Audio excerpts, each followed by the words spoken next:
como un busto de mármol, apenas sonríe, pero como sonríen las estatuas. Lo rodea una atmósfera de prestigio, que sus palabras son mandatos. A morir, dice, y no hay más remedio, se muere. Esto me suena al lenguaje que usaba para esto mismo, para la independencia de su país, José Julián Martí en Cuba, Martí Pérez. Porfirio Díaz, que andaba de joven general armado y era patriota en esa época, cuenta en sus memorias que el general Zaragoza reúne a sus generales, a Ignacio Mejía, a Miguel Negrete, a Antonio Álvarez, a Francisco Lamadrid, a Felipe Berriozábal y al mismo general oaxaqueño Porfirio Díaz, y les dice palabras más, palabras menos. Citamos a Zaragoza, que la resistencia presentada hasta hoy era insignificante para un país con una población entre 8 y 10 millones, pero era lo más que podía hacer el gobierno, dadas sus circunstancias de penuria económica. Ya estaba desgastado en combatir a los conservadores, dadas sus circunstancias, que era muy vergonzoso que un pequeñísimo cuerpo de tropas, que para la nación podía tener la importancia de una patrulla, llegara a la capital de la República sin encontrar la resistencia que corresponde a un pueblo que pasa, decíamos, de 8 millones, que en consecuencia creía que los que estábamos presentes nos deberíamos comprometer a combatir hasta el sacrificio, para que si no llegábamos a alcanzar una victoria, cosa muy difícil, eso se lo decía a sus soldados. Aspiración poco lógica, supuesta nuestra desventaja en armamento y casi en todo género de condiciones militares, al menos procuráramos causarle algunos estragos al enemigo, aun cuando nuestros elementos actuales fueran consumidos, porque así el gobierno y la nación contarían con el tiempo necesario para preparar la defensa del país.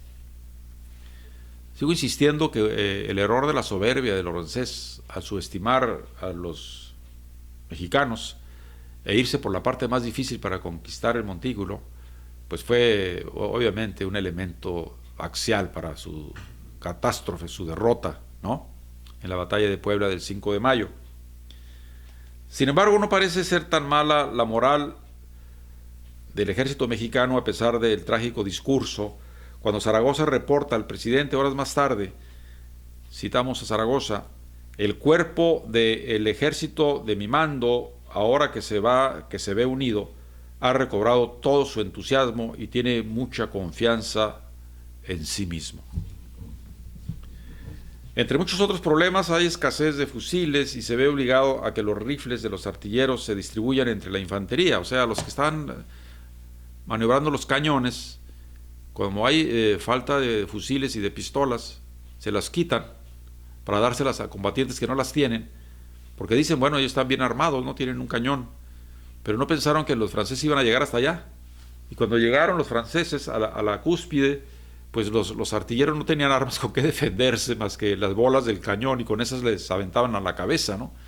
Entonces esto es una anécdota muy precisa, porque hay además, pues no es una foto de la época, porque creo que no había muchas fotos en esa época, un artista que pinta el momento en donde precisamente esa pintura la pueden ver, la buscan, ¿no?, en la batalla de Puebla. Está tomando una bola de hierro y se la está aventando a la cabeza de un franchute que parece que se la quebró. Y dicen que fue en el montículo de Guadalupe. No, ahí no fue, fue en el otro, en el Loreto. Pero bueno.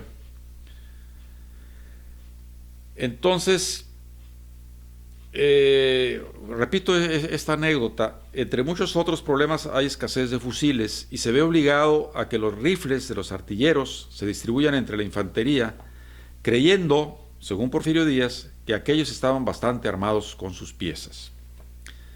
A las 3 de la tarde del 4 de mayo, el grueso del ejército de intervención, 5,000 franceses, entra en Amozoc, a 14 kilómetros de Puebla.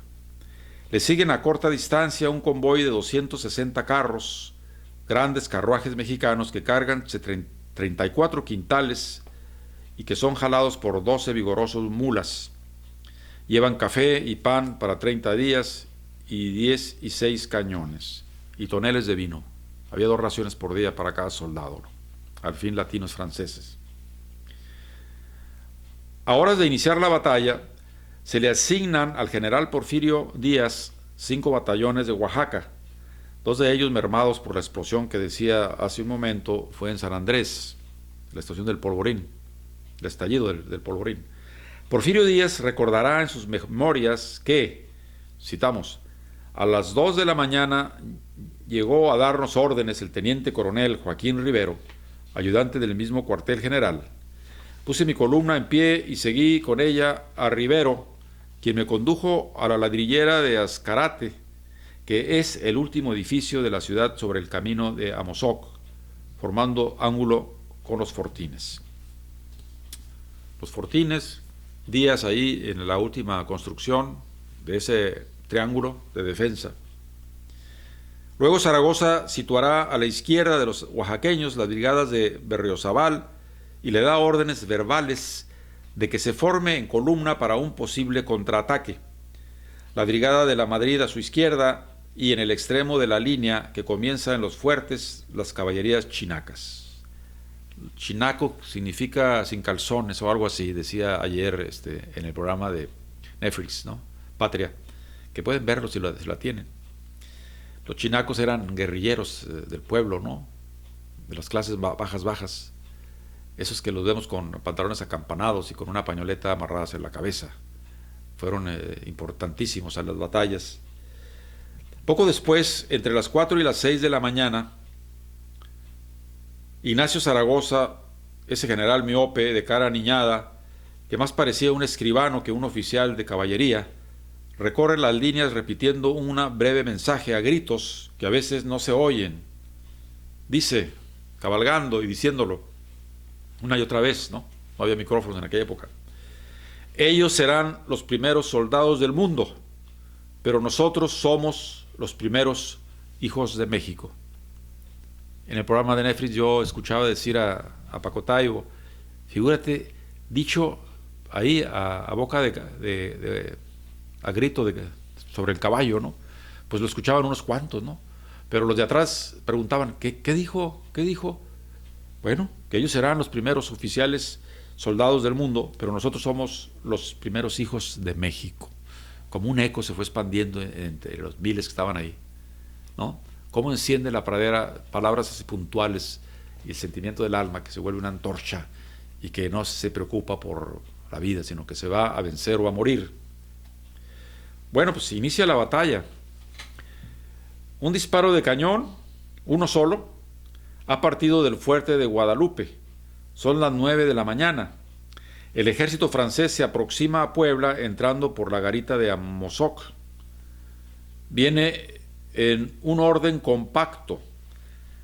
Se detiene 1 hora y media a tomar café fuera del alcance de los cañones de la ciudad y de los fuertes. La ciudad se ve como una masa confusa. El general Tapia le escribe un telegrama a Juárez desde el interior de Puebla. Le dice, telegrama, desde las 9 las columnas enemigas situadas en la dirección de los cerros y línea que ocupa con sus tropas el general Zaragoza, se preparan a un ataque con todas sus fuerzas. Se cierran las comillas. Quien domina el fuerte de Guadalupe, domina Puebla, es el punto de ataque escogido por el general de división, el tal Laurancés. Cuando dije hace rato que se subió al cerro más alto y ahí se sonrió y le pidió a su copero vino y sacudió su rubia melena alborotada, pues no sé si era rubia la melena, lo que pasa es que en la película del 5 de mayo, una película muy famosa también, relativamente recientemente hecha, pues Laurancés era rubio con una larga cabellera, entonces no sé si el real era así, pido disculpas. Los franceses se ponen en marcha. Negrete, siguiendo las órdenes, ordena que se disparen otros 2 cañones de advertencia. Suenan las campanas en la iglesia de la ciudad. Inicia el ataque. Juan Mateos dirá que la batalla se inició a las 11:45, misma hora en que se empezó la batalla de Waterloo. Los franceses despliegan su artillería. Zaragoza reporta: Citamos, a las 11:03 emprendió su ataque sobre el cerro de Guadalupe, comenzando por tiradores y continuó disparos de cañón, que mucho ofendieron a las habitaciones de la plaza. Se cierra las comillas. Un cuarto de hora después, Zaragoza confirma que se ha roto el fuego de cañón por ambas partes. Los franceses desde donde están apenas adivinan la posición de Guadalupe, semioculto por las barrancas, y desde luego no ven la posición de Loreto. Esa se la tenían por ahí escondiditas bajo el sobaco, ¿no? Para la artillería francesa el ataque ha resultado un fracaso al principio, pues la topografía del lugar no les permite enfocar los cañones y se gastan la mitad de su parque sin tocar el fortín de Guadalupe. Porfirio, en sus memorias, dice que también el cañoneo de los mexicanos resultó infructuoso. Citamos, los fuegos de nuestra artillería causaron al principio muy poco daño a la columna del enemigo que ascendía sobre los cerros, porque no estaban a su alcance, puesto que porque el de nuestros cañones era además notablemente inferior a los cañones del enemigo. Pues eran imperio, ¿no? Tenían mejores cañones. Cuando tanto Negrete como Zaragoza se dieron cuenta de que los galos no se andarían con rodeos, atacarían de frente el fortín de Guadalupe, para empezar, pensaron, estos están locos, ¿no?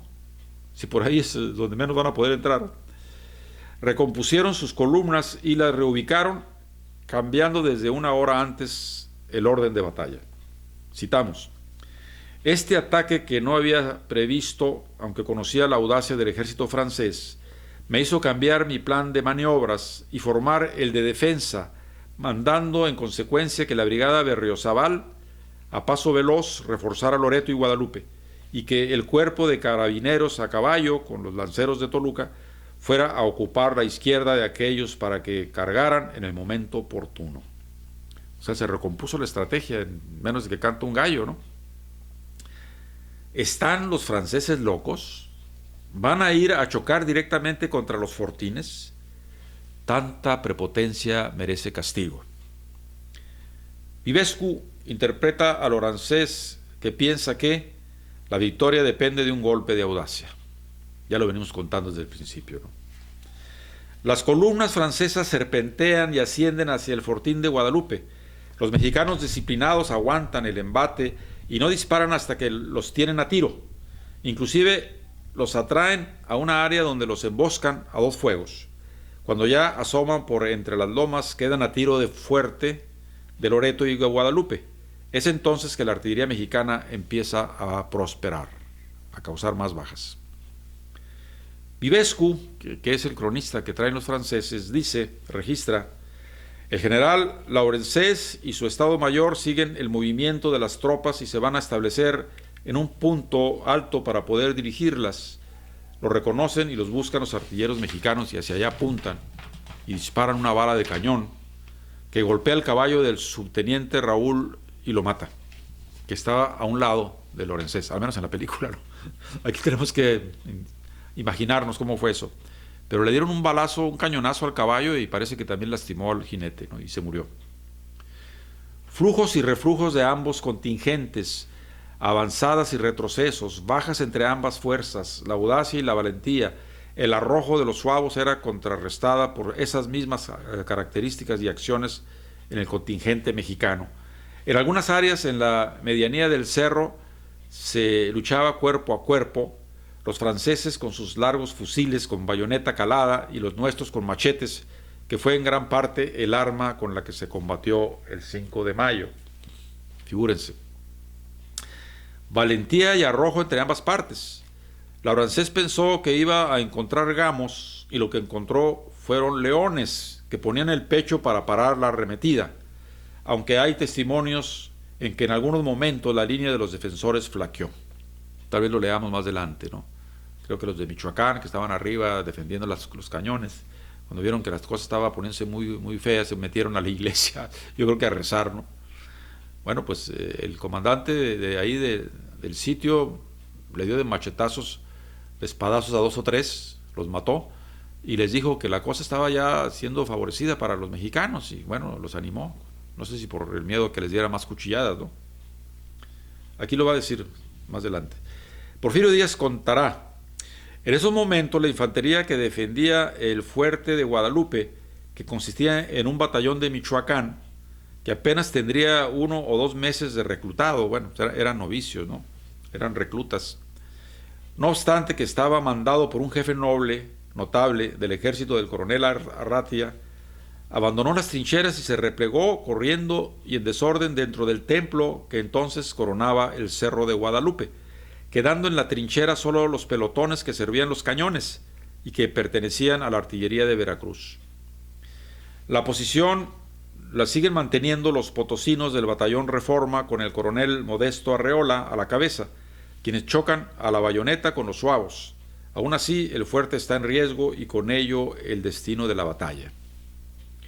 El coronel Arratia persigue a los michoacanos que se han replegado, incluso mata a 3 con su espada, mientras les grita que los franceses están flaqueando.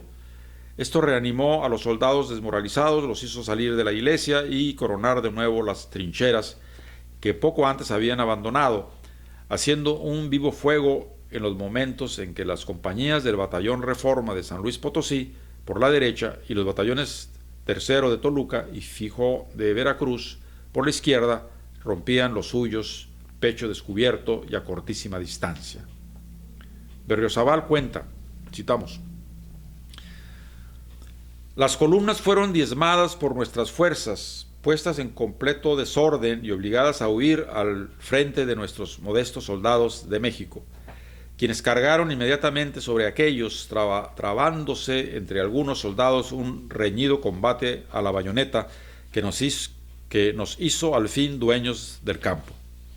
El valiente coronel Camaño tomó la bandera de su cuerpo militar, el primer ligero de Toluca, al cargar sobre los invasores.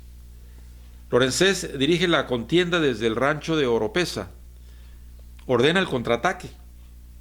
Porfirio comenta en sus memorias: los fuegos de artillería de los 2 fuertes de Loreto y Guadalupe hasta entonces empezaron a ser eficaces porque comenzó el enemigo a ser visible y en su mayor parte aprovecharon la metralla. El príncipe Vivescu contará, citamos: mientras tanto la lucha continúa cada vez más terrible. A medida que nuestras columnas se acercan al fuerte, el fuego se redobla, las murallas siguen intactas. Qué lucha y heroísmo entre los hombres para las formidables murallas aún intactas de Guadalupe. Están a unos pasos de la boca de los cañones mexicanos.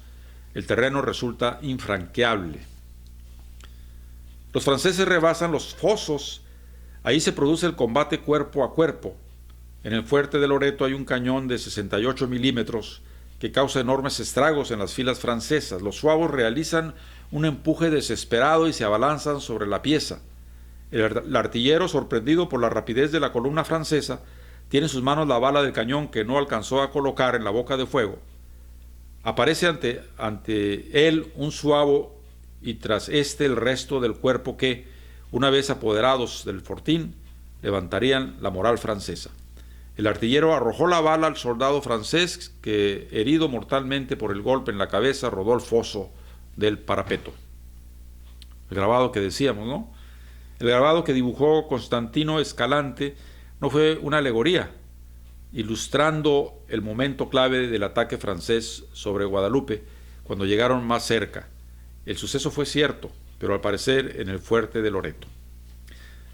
Además es creíble, pues según Porfirio Díaz cuenta que los artilleros veracruzanos estaban desarmados, ya lo vengo diciendo, y, citamos, no podían rechazar el asalto de los franceses sino usando sus escubillones y palancas de maniobras, ¿no?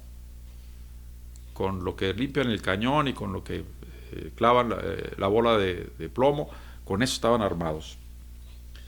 Miguel Negrete da la orden de arremeter contra el enemigo, al grito de Dios mediante, primero nosotros, o ahora, en nombre de Dios, arriba nosotros. Sí, había liberales, la mayoría yo creo que eran creyentes, no estaban contra Dios, estaban contra la iglesia, que era una pitufa traidora, oportunista, como casi siempre en todas las historias de la humanidad, ¿no? Da la orden de contracargar a los serranos de Puebla, quienes descienden las laderas del fuerte de Guadalupe.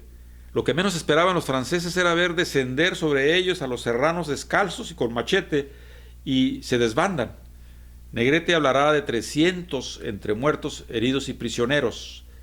Dejarán más de 1 millar de mochilas en la huida. Huyen los franceses. La batalla no ha terminado, ni mucho menos. Lo que vamos ya a terminar somos nosotros, dentro de poco. Reitero la invitación a que vean las alocuciones que hemos estado haciendo en Radio Morena, según sea en las fechas conmemorativas. Dimos una conferencia sobre la vida de Ricardo Flores Magón en un grupo de jóvenes y a unos no tan jóvenes, que se llama precisamente Comité de Lucha Ricardo Flores Magón, acá, ahora que estamos de vacaciones en Tijuana. Vean esa conferencia que di, que también es alrededor de 45 minutos. La dimos ahí en la logia masónica Benito Juárez de la colonia Altamira. Está en mi página radiomorena.net. Como está esa, está, como ya dije, la biografía de Benito Juárez en la plaza Benito Juárez, del futuro parque Benito Juárez, donde antes era el Palacio Estatal de Gobierno de Baja California.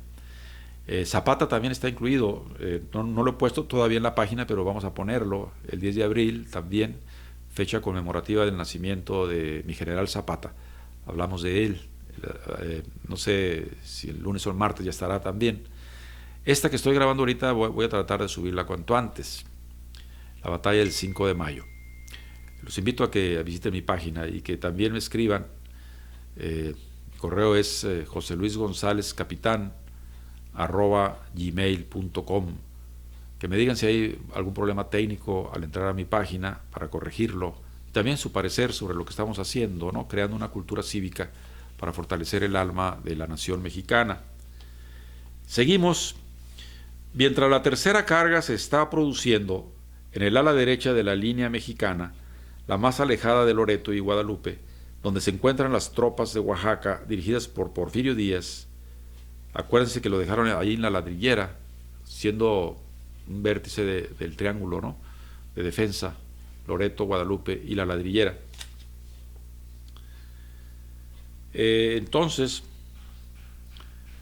decíamos, donde se encuentran las tropas de Oaxaca dirigidas por Porfirio Díaz, un nuevo ataque francés se inicia. Cuenta don Porfirio.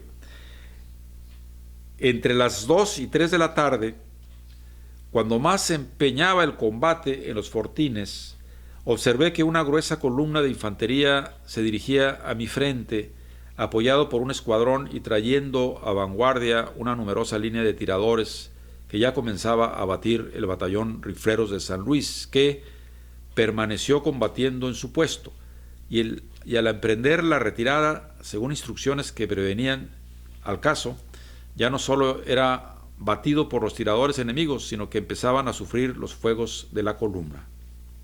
En ese momento ordené que el batallón guerrero, a las órdenes del teniente coronel Mariano Jiménez, se moviese en columna hacia el enemigo, lo batiese sin dejar de ganarle terreno. Comprometido ese batallón en un serio combate y habiéndose alejado mucho, era indispensable protegerles y doblar su impulso en caso necesario, y a ese efecto destaqué los batallones 1 y 2 de Oaxaca, formados en una sola columna, y siguieron al enemigo con tal impulso que lo fueron desalojando sucesivamente de las sinuosidades del terreno, que era una continuación de parapetos sobre la llanura. Prosigue Porfirio. Las columnas francesas que por última vez y con indecible vigor atacaban el fortín de Guadalupe se convirtieron en torrentes de fugitivos que veloces descendían del cerro y parecían pretender cortar a los que combatíamos en el valle. Porfirio ordena combatirlos con el batallón Morelos, que estaba de reservas por ahí, a la vez los escuadrones de lanceros de Toluca y Oaxaca. Bueno, la victoria favorece a los mexicanos. Zaragoza escribe telegramas a México, citamos: sobre el campo a las 2:30, reitera la hora, 2:30, los hemos batido. El enemigo ha arrojado multitud de granadas. Sus columnas sobre el cerro de Loreto y Guadalupe han sido rechazadas y Seguramente atacó con 4.000 hombres. Todo su impulso fue contra el cerro. En este momento se retiran las columnas y nuestras fuerzas avanzan sobre ellas. Comienza un fuerte aguacero.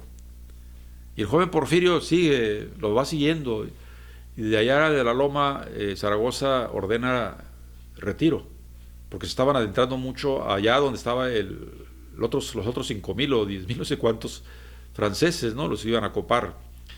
Entonces Porfirio oye la corneta de regreso y se regresa, ¿no? Como buen general obediente. Hacia las 4 de la tarde la lluvia se convierte en una fuerte tormenta que cae sobre el campo de batalla, reblandeciendo el terreno.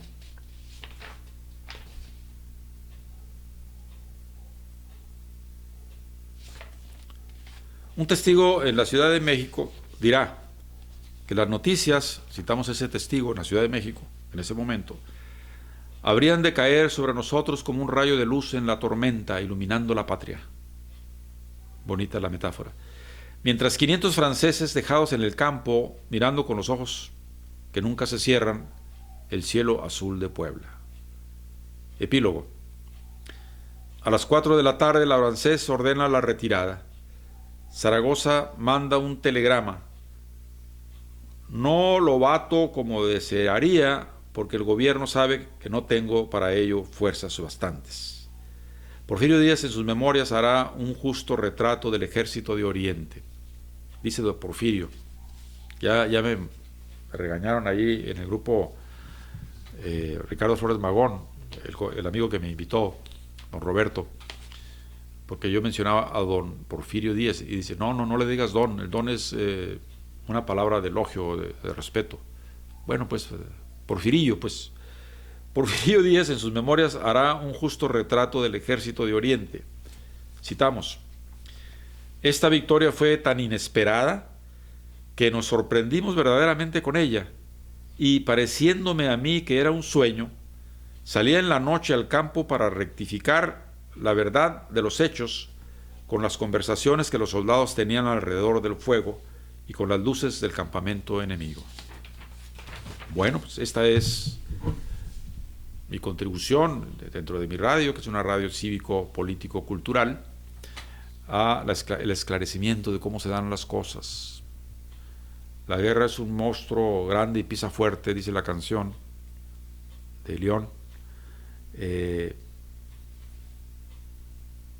Pero sin embargo son necesarias, lamentablemente, ¿no?